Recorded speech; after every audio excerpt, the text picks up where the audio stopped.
Do y'all think this is true? Do you think artists get the most love when they die? Yes. Yes. In my opinion, yes. Yeah. Like in my opinion, look, let me tell you what happened. Like in the 2000s, like Michael Jackson, like the last 10 years of his life, he was not celebrated as he is now. That's a That fact. dude used to get I'll give you that. clowned. People used to clown him. They used to parody him. I think his death saved his legacy. I think it did. It low-key did, and I know what you're talking about. But Because like, he is not celebrated. Yo, he used to get clowned. I remember TV shows used to parody him or this weird or something. Yeah, he had a bunch of allegations. Yo, Ray just said Rich Homie Klein YouTube channel just gained 50K and 29 million views since he passed. So it's a fact. Like, well, that's just how it is, man. I always just say that like that. I mean, that's just how it is, man. Motherfuckers only care about you when you die. That's the sad reality. That's the sad reality. Yeah. Or they Even though Michael Jackson's my favorite artist of all time, but I'm being honest, his death saved him, bro. Yeah. I was there too, bro. Bro, like you said, when Michael Jackson's name got brought up, man, that weird, man. Get that nigga out of here, man. People just talk about just nostalgia. Like, oh, this is the dude that made good music like 20 years ago. I remember because I love Michael Jackson music too. I used to sing his music. They be like, nah, bro, don't be singing that shit, man. Like, what you mean? That's right, nigga. But when he died, everybody loved Michael Jackson. Everybody's like, everybody had a Michael Jackson t-shirt. I was like, wait a minute. Y'all was not doing this when he was alive. Now he's considered the GOAT and all. That's that sheep mentality. Yeah, but if you think about it, I think he's probably the most popular and influential artist of all time. Hell,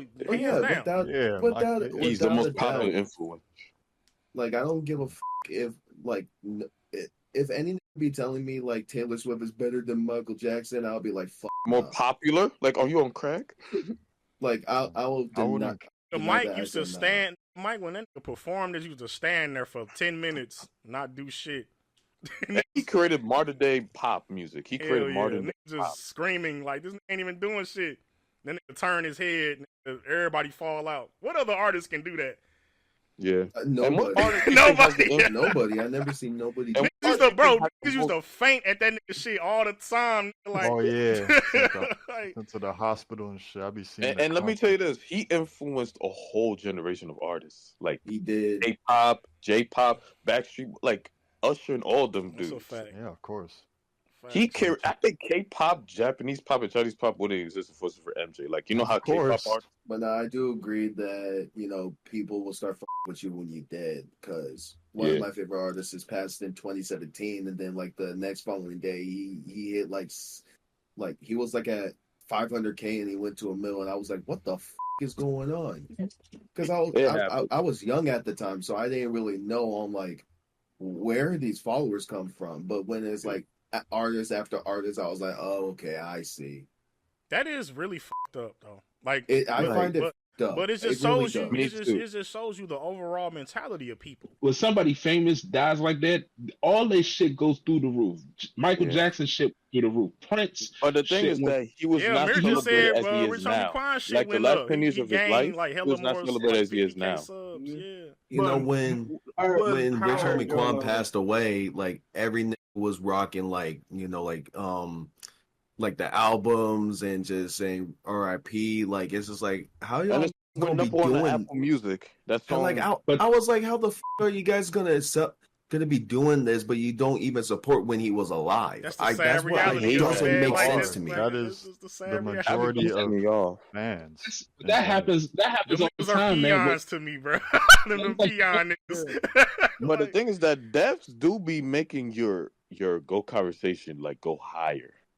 Which is crazy when you think about it, bro. Why do I gotta die? Why do I gotta? Right, exactly. They don't appreciate you. Like, do I have got to be the GOAT? They don't appreciate you until you're. It was said that when Michael Jackson died, his albums got hella more traction than they ever did. Yeah, his album was 25 million copies. All of his albums. Bro? Oh my goodness, bro! The same niggas who was Michael Jackson, he a pedophile. They was rocking it. Them niggas had Michael Jackson t-shirts. Rest in peace, Mike. I was like, wait a minute, what? Yo, his death saved his legacy. In the living room and shit. I saw that shit too firsthand. I was like, nah, bro, y'all. Me too. The world is so fake. The world is so fake. His death saved his legacy. Everybody singing, I'm bad, it's my shit. Like, what? But when I was just listening to it, you was telling me to cut it off. Right. Yo, his death saved his legacy. If he was alive today, yo. I think he was smashed again. I remember. Hey, yo, imagine he did a song. I remember I seen a Cat Williams clip. He was he was going off on Michael Jackson. Which was hilarious. That's one of my favorite stand-ups. He was and Chris Rock. But Cat didn't switch up though. Yeah, he didn't switch up. Cat was like, it was like the I know what the audience. It felt like the whole world was against Mike, bro. Like during that time. Yo, they used to clown you if you were a fan of his music. They used to clown you if you were a fan of his music. Yeah, bro. They were trying to say. I remember when I was younger, they tried to say that Michael Jackson was gay. Yeah, that's why I remember when I was younger, bro. I mean, and this is when I was like 7 or 8. I literally asked my mom, "Is Michael Jackson gay?" I ain't. That nigga was weird as fuck. Oh, nigga, I don't care. Yeah, he was. When I was a little kid, I saw that one interview he did. This was when I was a little kid back in like 2004. And he was, and then the interviewer asked him, about his mansion, and he had a little boys over there. And she asked he's sleeping in the same bed as them. and she asked him, I was like, she asked him, if the kids sleep in the bed, where do you sleep? He said, I sleep on the floor. I was like, what? Sleep in a different room, bro. Sleep in a different room. I was like, I'm not gonna lie. I never believed the allegations, but I was like, me too. I never believed them too. Oh, come on, bro. But I'm not just going. They never proved anything. So you can't. They never proved anything. That's the thing. From what I heard, people were saying that because his childhood was like really fucked up. Which makes sense because it's like that would trigger that, like, okay, you never had a childhood. My thing is that so he was probably just still a big kid.